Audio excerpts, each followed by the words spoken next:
Nabulok at nalanta naman ang mga tanim na sili sa Calasiao, Pangasinan. Alamin ang detalye sa report ni Russell Simorio.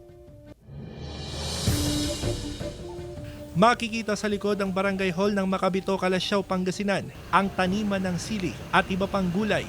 Pero kapansin-pansin na nalanta at nabulok ang mga tanim na sili.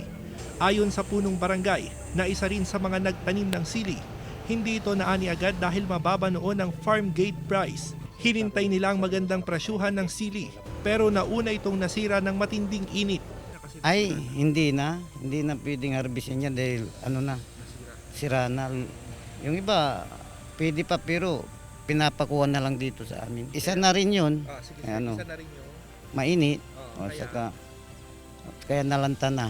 May tanim pang patola na ipinapamigay na sa mga residente bago pa man masira.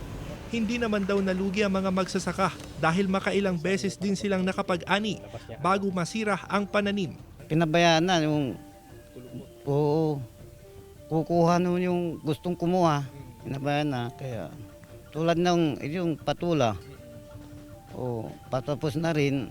Samantala, sa monitoring ng Samahang Industriya ng Agrikultura o SINAG, nananatiling matatag ang supply ng lowland at highland vegetables sa bansa sa kabila ng epekto ng mga pag-ulan, pati mga pampalasa gaya ng sibuyas. Marami pang nakaimbak sa mga storage facility. Yung nasa cold storage, nasa 24 to 33 pesos yung puti. Yung red is 53 to 60 pesos.